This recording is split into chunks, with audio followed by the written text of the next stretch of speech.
Quantum, c'est une solution d'aide au calcul des préjudices corporels. Je dis d'emblée, Quantum, ce n'est pas une intelligence artificielle, puisque c'est évidemment le sujet de ces dernières années et du moment. Il ne faut pas imaginer, et de mémoire, enfin, je ne pense pas qu'il existe sur le marché actuellement de solutions qui permettent de rentrer deux, trois informations et d'avoir automatiquement un préjudice calculé sans qu'il y ait une intervention humaine. Je ne suis pas sûr que ce soit souhaitable, mais je dirais que en tout état de cause, ça n'existe pas et ce n'est pas en tout cas l'ambition de Quantum. Donc, Quantum n'est pas une intelligence artificielle. Quantum vient au soutien du juriste. Deuxième chose, donc, dans le prolongement de cette première idée, une personne non juriste, un lambda, une victime, ne peut évidemment pas utiliser, enfin, parfaitement souscrire à une licence Quantum, mais il n'en fera pas grand-chose puisque seul, et vous allez vite le comprendre, un juriste, un praticien du droit pourra s'en sortir avec les informations qui sont demandées par la solution Quantum. Donc, Quantum est une aide au calcul des préjudices corporels qui n'a pas vocation à se substituer au juriste, mais uniquement à l'accompagner, à lui permettre de le décharger des tâches un peu fastidieuses et notamment des tâches de calcul. Les objectifs sont les suivants. Évidemment, le premier objectif, c'est la sécurité des calculs. On se rend compte que le moindre dossier de préjudice corporel, c'est pour les plus simples, à partir de 60 opérations mathématiques, 60 à 80 opérations mathématiques, certaines extrêmement basiques, des additions, des multiplications, mais qui, cumulées les unes au bout des autres, font éventuellement des erreurs en cascade quand on se trompe sur une opération mathématique. Des opérations sont plus compliquées que d'autres. Et lorsque vous cumulez les opérations, vous cumulez le risque. Et souvent, le juriste, on s'en rend compte, n'est pas le meilleur mathématicien. Il est souvent plus doué pour aller chercher des articles très compliqués des codes, des jurisprudences inconnues de ses confrères ou des autres praticiens, mais pas toujours aussi doué pour réaliser des opérations mathématiques. On ne peut pas lui en vouloir, ce n'est pas sa spécialité. Et puis, je pense qu'on peut le décharger de ça. Les tableaux Excel que nous avons tous créés dans nos pratiques, les calculatrices nous servent à ça. Autant créer un logiciel qui est adapté à notre pratique. Donc ça, c'est la première idée, c'est la sécurité des calculs, éviter les erreurs matérielles. Deuxième objectif, c'est l'intelligibilité de ces calculs en échangeant avec les confrères, avec les praticiens, que ce soit les assureurs, que ce soit des magistrats. On s'est rendu compte que là où peut-être le juriste pêchait un tout petit peu, c'était dans la présentation de ces opérations mathématiques. Souvent, le juriste est très bon pour expliquer juridiquement le pourquoi du comment, pourquoi un chiffre, pourquoi une donnée, pourquoi un pourcentage n'est pas forcément le meilleur pour ensuite présenter le résultat final. Et souvent, ça peut arriver, en tout cas c'est fastidieux pour celui qui veut aller vraiment jusqu'au bout dans le détail, présenter un résultat après une démonstration juridique, on peut avoir une fâcheuse tendance à aller un peu vite sur l'opération mathématique, ce qui vient que ce n'est pas forcément évident pour le lecteur, que ce soit un contradicteur, un adversaire, un magistrat, peu importe, de forcément trouver toutes les étapes du calcul et de retrouver la démonstration juridique dans l'opération mathématique. Donc, l'intelligibilité de l'opération mathématique, c'est le deuxième objectif. Troisième objectif, d'en faire un logiciel ouvert, une solution ouverte. Le préjudice corporel n'est pas une matière évidemment fermée, c'est une matière en perpétuelle évolution. L'objectif, ce n'était pas de cantonner les calculs à des opérations prédéterminées, dogmatiques, figées. Enfin, vous avez compris l'idée, c'est d'en faire un logiciel ouvert et je vais vous montrer tout à l'heure comment. Quatrième et dernier objectif, évidemment, et vous l'aurez compris, c'est un gain de temps évident pour pouvoir faire un peu plus de droit, si ce n'est beaucoup plus de droit. Et pour finir, je dirais juste que on a lancé Quantum en 2019. On a obtenu le prix de l'innovation du barreau de Paris et on a, après une longue période de bêta-test qui a duré un peu plus d'une année, où le logiciel était accessible gratuitement pour tout le monde, on l'a lancé la version commerciale. Donc, il y a une année, et ça fait un an que nos clients peuvent utiliser Quantum.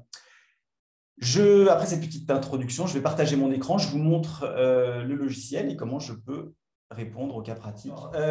Donc, on se retrouve ici sur l'interface de Quantum. Donc, je fais un peu de place. Voilà. L'interface de Quantum, c'est tout simplement la liste de tous les dossiers créés. Alors, rassurez-vous, tout ce que vous voyez à l'écran, ce ne sont évidemment que de dossiers fictifs, tests de présentation. Il n'y a aucune donnée personnelle là-dedans. Et tout simplement, la première page de Quantum, c'est celle-ci, c'est la liste de tous vos dossiers que vous pouvez évidemment rechercher par filtre. Et on va venir ici créer un nouveau dossier, donc le dossier de notre cas pratique. Donc, la première page consiste à remplir la fiche d'identité de la victime. Alors, on va renseigner deux informations qui sont totalement facultatives. Je les renseigne pour vous montrer comment ça fonctionne, mais évidemment, vous n'êtes absolument pas obligé de renseigner ces informations-là. Voilà, comme j'avais déjà fait le test, il y a quelques données qui sont déjà renseignées. Donc, Monsieur Ducable de son nom, Jean Raoul de son prénom. Automatiquement, vous avez les références du dossier qui sont inscrites ici. Vous pouvez les modifier en mettant des références internes X, W, Z, K, Y. L'essentiel étant que vous renseignez au moins des références du dossier pour pouvoir le retrouver. Mais si vous ne souhaitez pas, c'est bien votre droit de ne pas renseigner les noms et prénoms de la victime pour ne pas les associer à des données, aux données que vous allez renseigner par la suite, libre à vous, ça ne pose absolument aucune difficulté pour utiliser le logiciel. Information quand même importante ensuite à renseigner, vous allez vite comprendre pourquoi après, c'est la date de naissance. Donc, on sait que Monsieur Ducable est né le 1er mars 1982, que c'est un homme. Ça, c'est pour évidemment l'étape de capitalisation, vous l'aurez compris. Donc, une fois qu'on a renseigné la fiche de la victime, on renseigne la fiche de l'accident. Donc, on peut ici naviguer entre accident ou aggravation, mais ici, on est sur un accident initial 04-2022. Il n'y a pas de date de conso, évidemment, puisque malheureusement, M. Ducable est décédé. Donc, on va renseigner la date de décès 01-2023. Dernière information possible qui va être de renseigner le droit à indemnisation. Ici, je vais le laisser à 100%, mais je vais vous montrer après comment le modifier. Mais je pourrais parfaitement, à l'initio, le mettre à 50%, 30%, c'est ce que vous voulez. Je crée ensuite mon dossier. Et voilà, je me retrouve sur la page centrale de Quantum. Donc, comment ça se présente? Quantum, sur la partie supérieure, reprend l'intégralité des informations que vous venez de renseigner en les digérant quelque peu, puisque vous allez retrouver les noms, prénoms, la date de l'accident. Quantum, vous avez calculé l'âge, la date de conso, elle n'est pas pertinente en l'espèce, la date du décès, on sait qu'il avait 40 ans au moment de son décès, et on sait qu'aujourd'hui, alors évidemment, c'est moins pertinent, il aurait eu 41 ans. La cascade, je vous montrerai tout à l'heure. Ça, c'est les informations qui vous suivent quand vous naviguez dans l'interface en permanence. Donc, vous pouvez toujours avoir accès à ces informations-là et c'est relativement utile. Vous pouvez modifier leur organisation, je vous montrerai après comment. Deuxième élément que je souhaite vous montrer, c'est l'accès rapide aux postes de préjudice. Ici, vous avez l'intégralité des postes de la nomenclature d'un TIAC, plus d'autres postes qu'on appelle les postes autres préjudices, pour créer des postes de préjudice qui n'appartiennent pas, enfin qui ne sont pas dans la nomenclature historique, je dirais, d'un TIAC, mais on sait tous que des postes sont apparus et ne sont pas dans la nomenclature en tant que telle. Aucune difficulté, vous verrez après comment on fait. Donc, c'est un accès rapide. Donc, il suffit que je clique sur n'importe lequel de ces lignes, ça va vous ouvrir automatiquement les cartouches que vous avez au centre, ce qu'on appelle des cartouches, qui sont finalement, quand on les révèle, le lieu de calcul des opérations mathématiques. Donc, ici, je vais cliquer sur le premier cartouche, qui est le cartouche dépenses de santé actuelles. Je commence par celui-là parce que c'est certainement la meilleure mise en matière pour ceux qui ne connaissent pas le logiciel. Et vous allez voir, pour ceux qui connaissent déjà, ne vous inquiétez pas, il y a tout de suite une nouveauté qui apparaît, donc vous n'allez pas vous ennuyer. Ça ne va pas être trop… vous allez avoir quelques découvertes. Le cartouche se présente de la sorte. Vous avez ici le titre du cartouche. Quand vous avez une petite icône bleue, c'est la possibilité de cliquer dessus et d'avoir une présentation vidéo du poste de préjudice en question, c'est-à-dire toutes les informations pour le renseigner. Et ensuite, je vais renseigner les premières informations. Alors, j'ai créé des dépenses de santé actuelles. Ce n'est pas forcément ce qu'il y a de plus pertinent dans notre dossier, puisque le praticien verra tout de suite qu'il y a peu de chances quand même qu'il ait eu des dépenses de santé. Mais bon, pour les besoins du cas, vous me permettrez d'avoir créé quelques dépenses de santé pour illustrer mon propos. Première dépense de santé qui vont être des frais pharmaceutiques. Alors, évidemment, j'ai déjà fait quelques cas, donc il y a quelques éléments qui sont déjà indiqués. Donc, des frais pharmaceutiques, c'est tout simplement ce serait une facture de pharmacie. On imagine éventuellement un proche qui aurait eu besoin d'aller acheter à la pharmacie de l'hôpital X ou Y médicaments et une facture avec une date donc précise, qui est ici du 15 juin 2022, d'un montant de 394 €. Donc, vous avez ici le total qui va augmenter au fur et à mesure qu'on ajoute des dépenses. Vous avez bien évidemment la possibilité ici d'ajouter une créance de tiers payeur. Imaginons que sur ces 394 €, la CPM est pris en charge une partie. Donc, vous pouvez renseigner ici une précision, une date, une période. Et ici, on va dire que la CPM a pris en charge 50 € de cette dépense de 394 €. Vous voyez automatiquement ici que la créance a évolué et on revient à la victime 344 €. Le recours du tiers payeur est à 50 €. Voilà, jusque-là, c'est quand même assez simple. Je vais augmenter un tout petit peu la difficulté. Imaginons que M. Ducable, alors on sait dans les faits de l'espèce que M. Ducable aurait peut-être commis une faute qui serait à l'origine en tout ou partie, mais on va dire en partie de son accident. Donc, je vais réduire son droit à indemnisation de 10%. Donc, le droit à indemnisation est de 90%. Il a commis une faute à hauteur de 10%. Et vous voyez ici comment ça vient impacter le préjudice. Ces 394 € finalement vont être réduits de 10% et vous vous retrouvez avec une dette du responsable de 354,60 €, une créance de 340 € et un recours du tiers payeur de 10,60 €. Et ici, c'est l'illustration du droit de préférence de la victime qui est appliqué, puisque dans la mesure où M. Ducable a une prise en charge de 50 €, il ne reste plus finalement comme appauvrissement que 344 € qui sont payés en priorité sur les recours des tiers payeurs qui, eux, vont finalement pâtir, je dirais, de cette faute, mais c'est bien normal puisque c'est la solidarité nationale et qui, eux, ne vont pouvoir recouvrer que 10,60 €. Donc, tout ça pour vous illustrer quoi? Que Quantum intègre la notion du droit de préférence de la victime à tous les moments de ces différents calculs. Donc, naviguer et modifier comme bon vous semble le droit à indemnisation de la victime et en permanence, vous voyez que ça s'actualise et vous savez exactement ce qui revient à la victime, ce qui revient au tiers payeur lorsqu'ils ont un recours. Pour les besoins de l'espèce, je vais juste le remettre à 100%, sinon ça fait beaucoup d'affichage. Donc, pour ceux qui découvrent le logiciel, ce n'est pas forcément évident. Donc, première ligne, 394 €. Alors, première nouveauté, pour ceux qui ne découvriraient pas le logiciel, qui est l'actualisation. L'actualisation d'un besoin ou d'une créance ici, c'est tout simplement cette petite icône verte qui va venir nous aider et nous permettre d'actualiser le montant. Donc, l'actualisation d'un montant, je me permets en un mot de vous dire ce que c'est. C'est finalement que valent les 394 €, je reviens sur que valent les 394 € du 15 juin 2022, aujourd'hui au 7 mars 2023. Quelle est leur valeur dans la mesure où, entre-temps, l'inflation, l'érosion monétaire est passée par là et qu'on veut savoir comment est-ce que ça a impacté notre montant. Ici, donc, lorsque vous cliquez là-dessus, un petit pop-up s'ouvre. Vous avez ici le montant donc actualisé. Ça, c'est notre facture de base. Vous pouvez choisir un indice d'actualisation. Alors, évidemment, il y en a qui sont plus pertinents que d'autres. Je ne vais pas rentrer dans le thème, mais vous allez vite comprendre pourquoi et comment. Donc, ici, évidemment, on va prendre plutôt l'indice des prix à la consommation hors tabac. Vous avez automatiquement l'année et le mois de départ qui sont renseignés, puisqu'on l'a renseigné ici une facture. Donc, Quantum automatiquement reprend cette date comme étant pertinente. Et l'année de fin qui est l'année du jour, enfin, le mois du jour, excusez-moi. Donc, ici, mars 2023. Mais évidemment, si vous vouliez apprécier à un autre moment l'actualisation, vous pouvez modifier les dates comme bon vous semble. Vous pouvez vérifier aussi les sources si vous voulez aller sur le site, faire un tour sur le site de l'INSEE pour vérifier ça. Vous enregistrez l'actualisation et vous savez que les 394 € de juin dernier valent 401,26 € à la dernière actualisation des indices des prix à la consommation. Je vous mets juste voilà, pour vous montrer que vous pouvez renseigner autant de lignes que vous le souhaitez. Alors, bon, j'avais fait frais d'hospitalisation. Évidemment, ça n'a pas grand sens parce que notre Monsieur Ducable n'a pas eu de frais. Alors, on va mettre resté à charge. Voilà. Vous pouvez renseigner aussi une période si vous le souhaitez. Donc là, on va mettre 14. Voilà. Et sur une période, ça marche également. 19, je vais vous montrer l'actualisation. Hop. Voilà, donc là, c'est sur 4 jours, 5 jours.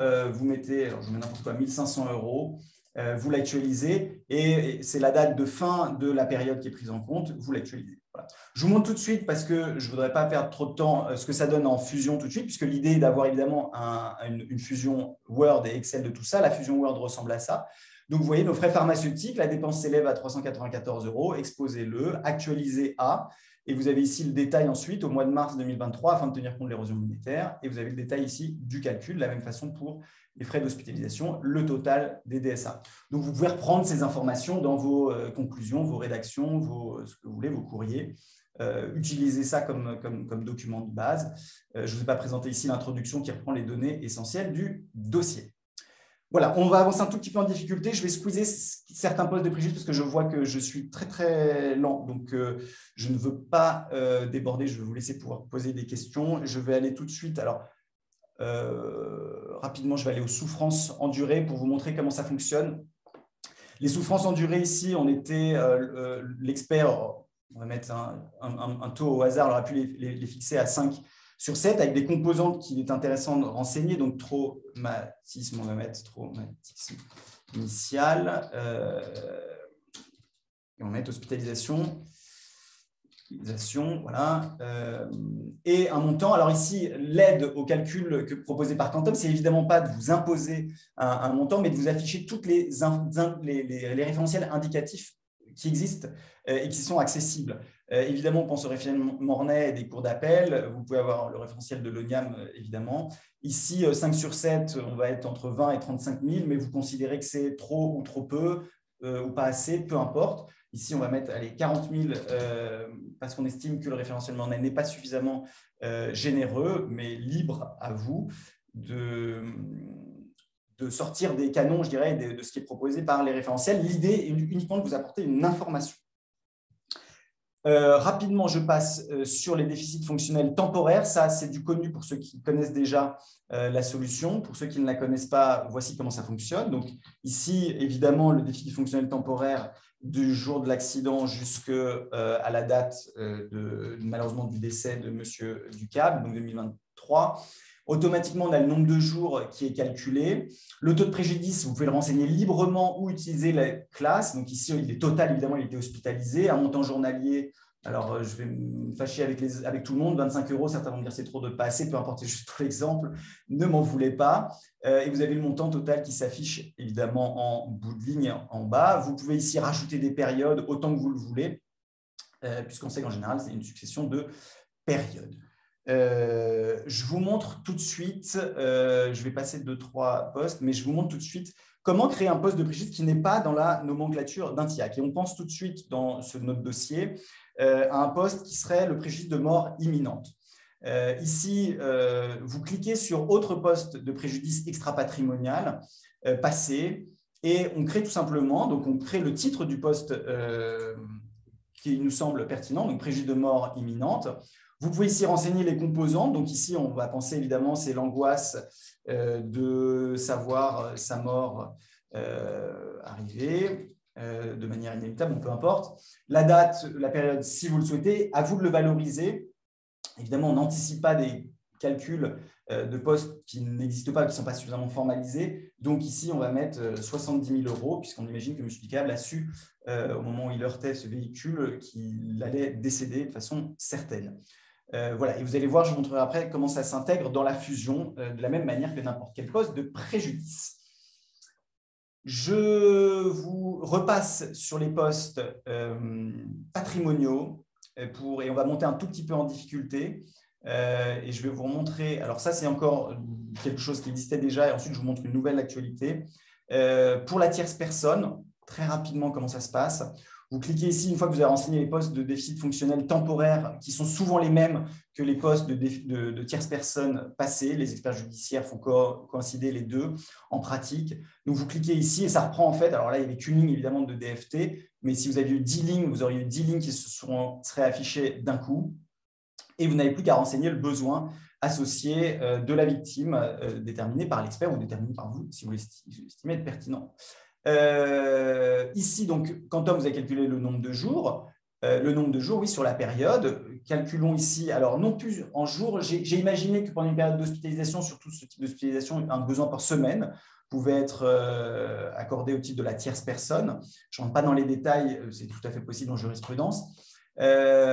Ici, donc, je vais l'évaluer à 5 heures par semaine et Quantum vous a automatiquement calculé le nombre de semaines sur cette période. Mais si jamais on avait un besoin par mois ou quotidien, évidemment, Quantum s'adapte. Sur une base de, vous choisissez le nombre de jours par an, 365, 400, 412, 415. Je ne rentre pas dans le plus de détails, vous savez très bien pourquoi. En tout cas, Quantum vous permet de modifier cette périodicité annuelle sans aucune difficulté. Et je vais mettre, comme je n'ai pas mis 400 jours, je vais mettre 415, je vais mettre 19, allez, je vais mettre 22 €. Comme ça, je contente tout le monde. Et vous avez automatiquement le calcul qui se fait en bout de ligne. Vous pouvez ajouter une période. Imaginons, et je vous disais tout à l'heure que le Quantum est un logiciel ouvert. Imaginons, alors là, je sors complètement du cas pratique, mais que vous ayez une facture à faire valoir. Vous cliquez sur la petite fonction stylo ici. Et vous pouvez ici parfaitement faire valoir votre facture sur une période donnée, donc 15 janvier 2023 au, je mets n'importe quoi, 26 février 2023. Voilà. Et en fait, Quantum, dans la fusion, vous verrez tout à l'heure, fusionne uniquement les données de date de début et de fin et le montant sans passer par le calcul. Encore une fois, pour ne pas vous imposer nécessairement une méthodologie. On va monter encore un peu plus en difficulté. Là, je vais vous montrer une autre actualité qui a trait, encore une fois, à l'actualisation, qui est l'actualisation des PGPA, enfin des postes, des pertes de revenus. Ici, la perte de revenus, j'ai considéré évidemment du jour de l'accident jusqu'à voilà, du jour de l'accident jusqu'au jour de son décès, 14 janvier 2023.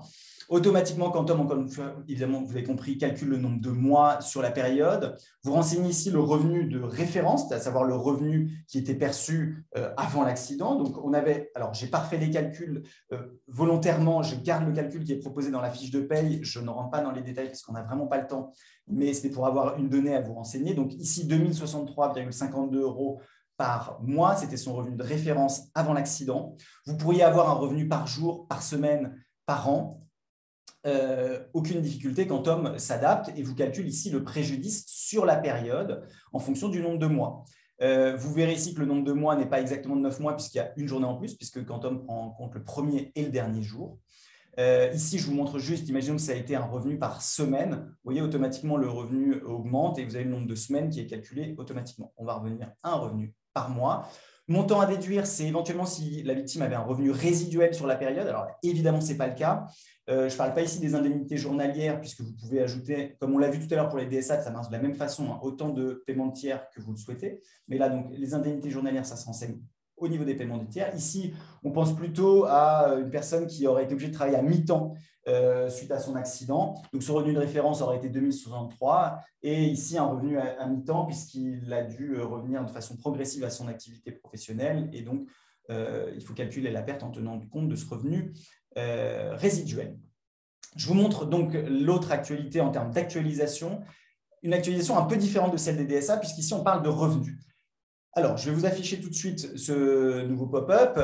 Donc là, on a une actualisation des revenus, si bien qu'elle ne se fait pas de la même manière, en tout cas la proposition qui est faite ici, en sachant que dans les jours à venir, vous aurez la possibilité de choisir l'actualisation telle que je vous la présente là, mais aussi une actualisation linéaire sur la base de l'indice de prix à la consommation, du SMIC, depuis le début jusqu'à la date du jour. Ici, celle qui nous a semblé plus pertinente, mais vous aurez la faculté de choisir, c'est une actualisation duale. On sait que la victime aurait perçu, à défaut d'accident, 2063,52 € entre le 14 avril 2022 et le 14 janvier 2023. On souhaite actualiser toutes ces informations-là à la date du jour, puisque c'est aujourd'hui qu'on liquide son dossier. Voilà la proposition qui est faite ici. Encore une fois, vous aurez la possibilité soit de ne pas actualiser, soit de changer l'actualisation avec le SMIC ou l'IPC, mais ici, l'actualisation est duale. Par exemple, son mois de référence, son premier mois de préjudice, en avril 2022, il aurait perçu à défaut d'accident 1169,33 €. Pourquoi? Parce que l'accident est arrivé en milieu de mois, donc évidemment, son revenu n'était pas total. À cette période-là, le SMIC de référence, le SMIC brut, était de 10,57 €. Il n'avait pas évolué puisque c'est le mois du préjudice, donc pas de revalorisation de son préjudice. Le revenu aurait été, si jamais il n'avait pas eu d'accident, de 1169,33 €. En revanche, dans la mesure où ce préjudice, il ne l'a pas perçu, il convient de l'actualiser. Et je fais bien la différence entre la revalorisation du revenu et l'actualisation en fonction de l'érosion monétaire, dans la mesure où, n'ayant pas perçu cette somme, on doit, comme pour les DSA tout à l'heure, savoir ce que valent aujourd'hui les 1169,33 € d'hier, en l'occurrence du mois d'avril 2022. Et là, c'est un deuxième calcul qui s'opère, une deuxième actualisation qui est celle via l'indice des prix à la consommation. Et on sait que ces 11 169,33 € valent aujourd'hui 1208,28 €. Ça va être un peu plus parlant si jamais je choisis une période, voilà, ici, où vous avez eu une hausse du SMIC. Si jamais on se met au mois d'août 2022, au mois d'août 2022, son revenu de référence avant l'accident était 2 063,52 € et à cette époque-là, le SMIC était à 10,57 €. Mais en août 2022, le SMIC est passé à 11,07 €. Donc, si jamais il n'avait pas eu l'accident, on imagine que son revenu aurait été revalorisé et son revenu revalorisé par rapport à la hausse du SMIC aurait été de 2 161,13 €. De la même manière, il ne l'a pas perçu, ce revenu à l'époque. Il convient donc de compenser cette érosion monétaire et donc d'appliquer cette deuxième capitalisation via l'IPC. Et on arrive ici à un montant de 2 194,73 €. Vous avez compris le principe. Cette actualisation duale, dans la mesure où c'est un revenu qui vous est présenté sous forme de tableau, que vous pouvez, alors toujours pareil, vous pouvez aller chercher les sources si vous en avez besoin sur le site de l'INSEE directement, il y a les liens. Vous enregistrez l'actualisation et vous vous rendez compte que, alors je vais la supprimer, que hier on était à 18 608, qu'aujourd'hui en actualisant on est à 19 557 en fonction de la hausse du SMIC intervenue au mois d'août et en fonction des indices de prix à la consommation qui ont mensuellement augmenté de façon relativement importante ces derniers mois. Ça, c'est pour les PGPA. Je vous montre très, très rapidement, et je suis content d'avoir eu 5 minutes de plus. Je vous montre très, très rapidement la capitalisation et l'autre évolution. Alors, le préjudice, là, je vais passer des étapes. Je vais aller directement au préjudice annuel de référence. Donc, imaginons, alors là, je sors complètement du cas pratique que M. Ducad ne soit pas décédé et ait eu un préjudice futur. On aurait pu parler du préjudice de son épouse, mais là, on n'a vraiment pas le temps. Donc, son préjudice sur l'année aurait été de 24 622,24 €. Ça, c'est son préjudice annuel. Ici, on souhaite le capitaliser. Donc, on le capitalise avec la date du jour. Donc, nous sommes le 7 mars 2023. Il aurait eu 41 ans, table de capitalisation. Alors, nous sommes invités par le professeur Ambrunas. Je ne peux pas commencer par ne pas dire que la première chose ici, si vous souhaitez ne pas utiliser les tables de capitalisation de la Gazette du Palais, du BCRIV ou d'autres, imposés, je dirais, par les éditeurs, en tout cas proposés, excusez-moi, par les éditeurs, et que vous souhaitez avoir une approche plus fine, telle que milite notre hôte, évidemment, ici, vous cliquez sur PER libre et vous renseignez le PER qui vous semble pertinent. Si vous voulez appliquer ce qui se fait en pratique, on ne va pas se cacher, une des tables de capitalisation disponible. Alors, bon, je prends, ne m'en voulez pas, pareil, je prends la dernière de la liste, la Gazpal à 0%, l'âge de fin, la retraite étant toujours à 62 ans. Voilà, on arrête à 62 ans. Vous avez ici le PER qui s'affiche, le montant capitalisé total en bout de ligne qui s'affiche. Vous pouvez choisir de verser sous forme de rente, annuelle, trimestrielle, partielle, ici 50% sous forme de rente annuelle, ce qui fait que vous avez un capital de 250 000 €, une rente annuelle de 12 000 €. Vous pouvez choisir de le verser tout simplement en capital. Je vous montre, dernière chose avant de vous montrer la fusion Word et Excel, comment l'arrêt de la Cour de cassation du 20 janvier dernier est venu impacter le logiciel et comment Quantum s'est adapté immédiatement. Ici, imaginons un paiement de tiers payeur. Alors, imaginez une rente AT. Donc, on va mettre très supérieur. Alors, je vais mettre 600 000 €. Évidemment, là, je sors complètement du cas pratique. 600 000 € par rapport à un préjudice de 500 000 €. Vous voyez ici que la créance de la victime, évidemment, ce qui revient à la victime, c'est 0 € dans la mesure où elle a été intégralement absorbée par les 600 000 € versés par le tiers payeur. Le recours du tiers payeur correspond bien évidemment à l'assiette du préjudice capitalisé. Mais surtout, l'information importante, c'est que le reliquat de paiement tiers payeur non imputé, donc Quantum vous a fait la soustraction et vous a fait le calcul, est reporté automatiquement sur l'éventuel poste d'IP.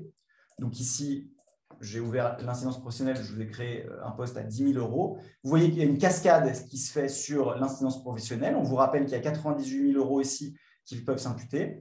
Dans la mesure où le poste était à 10 000 €, il y a encore 10 000 € à déduire. Et ici, les 88 000 € ne sont évidemment pas reportés sur les autres postes de préjudice. Alors, vous pouvez le faire manuellement, hein, si vous le souhaitez. Vous faites un copier-coller de cette information-là et puis vous créez un poste de tiers payeur dans les autres postes de préjudice. Mais en tout état de cause, ici, il n'y a pas de déduction en cascade automatique. Hier, c'était le cas, ça allait automatiquement sur le DFP. On avait la possibilité, évidemment, de le désactiver ici en cliquant sur « Désactiver l'imputation en cascade ». Ici, on s'arrête à l'incidence professionnelle pour tenir compte du revirement de la Cour de cassation du 20 janvier dernier. Dernière petite chose. Ici, on va réduire le droit à indemnisation. On va le mettre à 90%. Je vous montre parce que ça, souvent, on me pose la question. Vous avez évidemment la possibilité de créer un poste de préjudice qui ne serait pas affecté de cette réduction du droit à indemnisation. On pense à des frais de conseil qui ne sont pas affectés par la réduction de 90%. Tous vos autres postes de préjudice vont être affectés par ces 90%, mais pas ces 5 000 €. On peut évidemment déduire des provisions. J'ai été beaucoup trop long. Je vous montre la fusion Word et la fusion Excel. Alors, la fusion Word qui s'ouvre, vous allez voir toutes les données finalement qu'on vient de renseigner qui se retrouvent ici dans la rédaction. Donc, on a vu tout à l'heure les DSA. Vous vous souvenez, la tierce personne passée, vous l'avez en liste ici. Donc, c'est pareil. Pour faire des copier-coller dans les écritures, c'est quand même extrêmement utile parce que vous avez ici tout le détail du calcul, le nombre de jours. Donc, votre lecteur, qu'il soit magistrat ou votre contradicteur, sait comment vous êtes arrivé au résultat final. Vous avez ici la réduction de 90%, donc vous savez comment ça impacte le montant total de la tierce personne passée. Ici, les PGPA, vous avez évidemment, mais ça n'aurait pas d'intérêt sinon, la présentation du calcul que vous pouvez proposer à votre lecteur pour qu'il puisse vérifier tous les opérations mathématiques d'actualisation. Et vous avez ici la réduction de droit à indemnisation. Donc, même actualisé, le montant ici est réduit de 10%. Pardon. Les PGPF, on vous rappelle comment le calcul de capitalisation est fait sur la base de la GASPAL 0% pour un homme de 41 ans à l'âge de 62 ans. Voilà. Tous ces détails qui parfois sont un peu omis par les juristes qui s'attachent à faire du droit sont repris ici. La cascade ici éventuellement. Enfin, voilà. Vous avez toutes les opérations mathématiques détaillées. Ici, à la fin, vous avez un tableau de synthèse qui est repris. C'est pareil pour avoir toutes les informations en bas de document Word. Je vous montre la fusion Excel et j'en ai terminé. J'étais bien sûr beaucoup trop long. Voilà, la fusion Excel avec toutes les informations. Alors, uniquement les résultats chiffrés. Vous n'avez pas le détail des calculs, mais ça vous permet d'avoir une synthèse du dossier, préjudice de la victime, la dette du responsable, donc l'enveloppe qu'il va falloir ventiler entre éventuellement le tiers responsable et la victime. Donc là, il n'y a pas de tiers payeur, on les a enlevés, mais vous auriez évidemment le droit de préférence de la victime qui se serait appliqué et le montant total pour avoir une vision du dossier.